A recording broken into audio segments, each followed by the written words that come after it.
आज हम लोग स्प्लिट एसी की सर्विस करेंगे और यहाँ पर देखेंगे प्रैक्टिकल के साथ पूरा कंप्लीट इसको कि हम इसकी सर्विस किस प्रकार से कर सकते हैं इंडोर आउटडोर, और इसको पूरा एक एक पार्टों को खोल करके इसके भागों को भी समझेंगे। तो देखिए सबसे पहले स्प्लिट एसी की सर्विस करने के लिए देखिए हमारे पास ये हमारे स्प्लिट एसी का आउटडोर है। इसको बढ़िया तरीके से ओपन करना, कोई भी दिक्कत नहीं। और इसके अंदर देख पाएंगे जो इसके कुछ पार्ट लिखे हुए हैं, जो कि इसका ये जो हमारी स्प्लिट एसी कौन सी टाइप की है देख पाएंगे। स्प्लिट टाइप है, वीडियोकॉन कंपनी की है और इसमें वोल्टेज वगैरह सब कुछ लिखा हुआ है। और ये ईयर की से 2013 मॉडल है। कूलिंग कैपेसिटी इसकी 5000 BTU है और 1680 वाट की है ये। और इस प्रकार से देखिए ये स्प्लिट एसी का आउटडोर जब हम इसको ओपन कर लेते हैं तो ये इसके अंदर के भाग कुछ दिखाई देते हैं। इस प्रकार से फैन और कंप्रेसर सबसे महत्वपूर्ण आउटडोर के भाग होते हैं, और थोड़ा सा इसमें कैपेसिटर वगैरह लगा होता है जो कि कंप्रेसर और फैन मोटर को चलाने के लिए होता है। तो ये इसके अंदर रोटरी कंप्रेसर है, और रोटरी कंप्रेसर जानते हैं यहाँ पे 3 रबड़ के द्वारा लगाया गया। और ये इसके ऊपर एक और स्टिकर, इस पे भी वही चीज़ लिखा हुआ है, इसका कैपेसिटी वगैरह लिखा हुआ है, कितना एम्पियर लगेगी, 7.3 एम्पियर है, 1680 वाट का है। R22 इसमें गैस भरी जाएगी 820 ग्राम। तो इससे संबंधित पूरा डिटेल इस पर लिखा होता है। और सर्विस करने से संबंधित हमें देखिए सर्विस करने से पहले हमारे पास होना चाहिए सर्विस पंप, लेकिन यहाँ पर हम टुलू पंप मोटर से ही सर्विस इसकी कर दे रहे हैं। टुलू पंप मोटर की ही पाइप यहाँ पर लगा करके और उस पर प्रेशर मार रहे हैं। तो इसी प्रकार से इसका जो आउटडोर है, ये सुपर क्लीनर कॉयल हम भी इसको यूज कर सकते हैं, सुपर एसी कॉयल क्लीनर का भी यूज कर सकते हैं। इससे क्या होता है कि पाइपें बढ़िया तरीके से साफ हो जाती हैं। और फिर हम इनडोर को इसी तरह से ओपन करते हैं जैसे हमने आउटडोर को किया। तो यहाँ पर एक एक स्क्रू को खोलेंगे और सबसे पहले देखेंगे ये जो स्क्रू खोलेंगे इसके अंदर जो है ना पीसीबी है, पूरा इसकी पीसीबी पूरा प्लेट यही है, यानी कनेक्शन से संबंधित सब कुछ इसी में होता है इसका। और इसके अंदर ऊपर का सबसे खोलने के लिए हमें स्क्रू नहीं खोलना पड़ता, लेकिन यहाँ पर हमें 2-3 स्क्रू केवल खोलना पड़ता है और आसान तरीके से इसको हम खोल करके ओपन कर सकते हैं। तो देखिए जब हम पीसीबी का पॉइंट इसको ऐसे ओपन करेंगे तो एक वायर सिर्फ लगा होता है जो पीसीबी के डिस्प्ले का होता है, ये वाला, ये जो पीसीबी के डिस्प्ले का वायर होता है। और इसको आसान तरीके से एक जंक्शन के द्वारा ये लगाया गया होता है, यहीं से निकाल करके हम इसको अलग कर देंगे। और जैसे ही अलग कर देंगे बस ये जो सबसे ऊपर वाला भाग है इसको हम खोल करके आसान तरीके से बाहर निकाल सकते हैं। तो इस प्रकार से इसको अलग करेंगे। और देखिए जो सबसे ऊपर वाला भाग है ना जिसको अभी हम निकाल रहे हैं, ये केवल लाक पे लगा होता है, इसमें कोई भी कहीं भी स्क्रू नहीं होता है। इसको आसानी से निकालना चाहिए क्योंकि लाक अगर टूट जाएगा तो दिक्कत हो जाएगी, फिर लाक जोड़ने में या चिपकाने में बहुत सारी दिक्कतें होती हैं। तो लाक को आसान तरीके से निकाल करके हम ऐसे बाहर निकाल लेंगे। अब उसके बाद देखिए स्क्रू को तो हमने खोले लिया। इससे पहले ये जो हमारे पास दिख रहा है ये एयर फिल्टर है। एयर मतलब हवा को छानने वाला फिल्टर, एयर फिल्टर, ताकि जब कमरे की हवा को खींचे तो जो धूल कण है वो छन करके एवापोरेटर में जाए। इसके अंदर देखिए ये एवापोरेटर, अगर एवापोरेटर में धूल कण चला जाएगा तो वो जाम हो जाएगा। तो इसीलिए जो एवापोरेटर होता है वहां पर एयर फिल्टर लगा होता है। और ये है देखिए थर्मोस्टेट, जो कूलिंग कॉयल, कूलिंग को कंट्रोल करने के लिए यहाँ पर वायर, सेंसर वायर है जो कि ऑटोमेटिक तरीके से थर्मोस्टेट जैसा कार्य करता है, कूलिंग को कंट्रोल करने का कार्य करता है। यानी एसी आवश्यकता से अधिक ठंडा होती है तो अपने आप कट कर देता है, बंद हो जाती है, और जैसे टेम्परेचर सामान्य होता है फिर से चालू हो जाती है। तो ये इसका सेंसर वायर है जो कि पीसीबी लगी है तो सेंसर वायर लगता है। अगर किसी में थर्मोस्टेट होता है तो उसमें कॉयल, उसका थर्मोस्टेट की पूंछ उसमें लगी होती है। और इसमें देखिए ये इसकी पीसीबी, और पीसीबी में ये है जंक्शन पॉइंट। जंक्शन पॉइंट्स में मेन सप्लाई आती है और वहीं से पीसीबी में भी जाती है, फैन में भी जाती है, सभी में जाती है। अब देखिए इसके कनेक्शन की बातें तो हम बाद में सीखेंगे और बहुत सारी वीडियो पड़ी हुई है। अब इसके अंदर ये है एयर फिल्टर, ये ग्रिल के नाम से जाना जाता है। इसको क्या होता है, ये ऊपर नीचे हवा को दिशा देती है और ये भी सिर्फ लॉक पे ही लगा होता है। यहाँ पे देख पाएंगे छोटा सा लॉक लगा हुआ है, इसी लॉक के ऊपर वो आधारित होती है, इसी लॉक में लगी होती है, जिसकी वजह से कोई भी दिक्कत उसमें नहीं होती है। आसान तरीके से बस सेट होता है, कोई स्क्रू वगैरह नहीं, ऊपर नीचे चलता है, स्विंग मोटर से चलता है वो। और इसके अंदर ये जो वायर है इसको तो हम वहीं पे छोड़ देते हैं। अब इसका जो मेन बॉडी है ये ऊपर देख पाएंगे, उसको निकालने से पहले दिखा दें पाइपों के बारे में। इसके अंदर टोटल 2 पाइपें होती हैं और एक कॉयल होता है। एक पाइप देखिए हाफ साइज की होती है यानी 1/2, और एक पाइप होती है 1/4 साइज की। ये वाली देखिए 1/4 साइज के, जो फ्रिज में पाइप जितनी मोटी होती है वही 1/4। पाइप के बाद देख पाएंगे ये वायर है जो कि इनडोर से आउटडोर को चलाने के लिए जाता है, क्योंकि आउटडोर को हम यहीं से कंट्रोल करते हैं। तो ये इसमें बस 3 पाइपें और 2 पाइपें होती हैं और एक वायर होता है। वायर आउटडोर में जाता है और पाइप, एक पाइप से गैस आती है, दूसरी से जाती है। जो पाइप इसमें मोटी होती है उससे गैस इसमें वापस जाती है आउटडोर के लिए, और जो पतली होती है वो कंप्रेसर की डिस्चार्ज लाइन होती है जो कि आती है यहाँ पर इंडोर को। तो अब देखिए इसको, इसके स्क्रू को तो हमने पहले से ओपन कर लिया, इसमें स्क्रू लगा हुआ था 3-4। तो स्क्रू को निकालने के बाद इसको भी लॉक पे ऊपर आधारित होता है और लॉक के आसान तरीके से इसको हम खोल करके और इसको हम बाहर निकाल लेते हैं स्क्रू को बढ़िया तरीके से खोलने के बाद। अब देखिए जब हम इसको बाहर निकालेंगे, अब जो हमारे पास ये मेन फ्रंट में जो पार्ट दिखाई देगा वो दिखेगा हमें सबसे पहले एवापोरेटर। और एवापोरेटर इसका देखिए यही ये पूरा लंबा लंबा evaporator, fins tube type evaporator इसमें प्रयोग किया गया होता है, जो कि कूलिंग करने का कार्य करता है।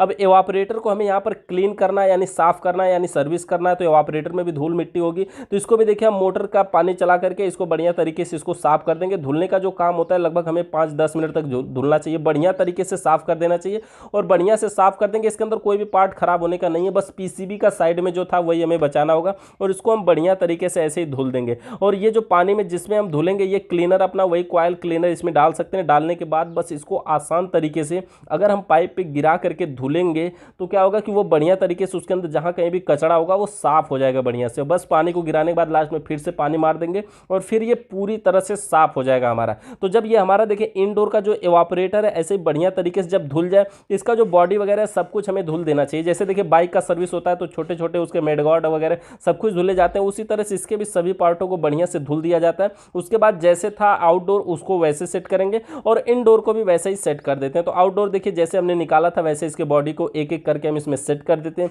इसमें हमने कनेक्शन कहीं बिगाड़ा नहीं, कुछ नहीं किया, वैसे ही था तो वैसे इसको छोड़ देते हैं। बस इसको आउटडोर को बढ़िया तरीके से सेट कर देते हैं ताकि चले तो हिले तो आवाज़ ना करने लगे, ऐसा कोई दिक्कत ना हो। तो जो भी स्क्रू जितने भी लगे थे बढ़िया तरीके से उसको टाइट कर देंगे। तो इसमें 3-4 स्क्रू देखिए सामने भी लगे थे और साइड में भी इसमें स्क्रू लगे हुए थे। तो जितने भी इसके स्क्रू हैं सभी स्क्रू को हमें टाइट कर देना होगा। और टाइट करने के बाद देखिए ये जो जहाँ से वायर निकला वहाँ पर भी इसमें एक प्लेट लगा हुआ था इस प्रकार से, और वो जो प्लेट है ढक लेंगे तो देखिए क्या होगा कि अब ये प्रोफेशनल दिखेगा, बढ़िया दिखेगा। और ये आउटडोर का देखिए इसके अंदर स्क्रू के द्वारा इसको टाइट किया गया, ये आउटडोर का भाग है। और देखिए अब केवल वायर उसमें से निकला हुआ दिख रहा है और नीचे इसमें स्टैंड है। इसकी जो पाइप है इसी आउटडोर के पीछे पाइप है और वो पाइप यहाँ से 2 पाइप निकल के गई हुई है और एक वायर जो कि हमारे इनडोर से संपर्क में है। ठीक इसी के दीवार के पीछे हमारा इनडोर भी है, उसी पे कार्य करता है ये।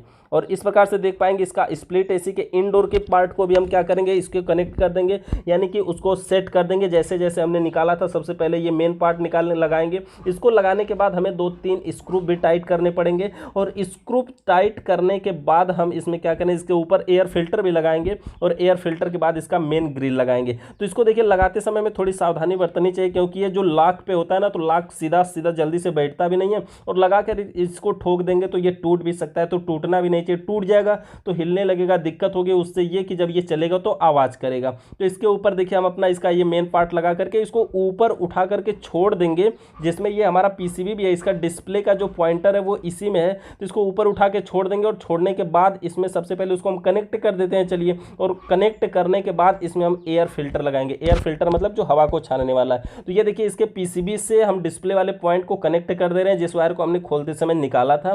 तो सबसे पहले उसको हम कनेक्ट कर देते हैं और कनेक्ट करके उसको सुरक्षित लगा देते हैं कि जहां ये रखे और बढ़िया तरीके से बंद करने में कहीं पर कोई दिक्कत ना हो, क्योंकि इधर उधर निकला रहेगा तो बंद करने में दिक्कत होगी। तो अब हम इसमें एयर फिल्टर लगा देते हैं। इसका जो एयर फिल्टर है देखिए 2 है, एक छोटी साइज का एक बड़ी साइज का। तो आसान तरीके से एयर फिल्टर लगाना भी बहुत आसान बात है।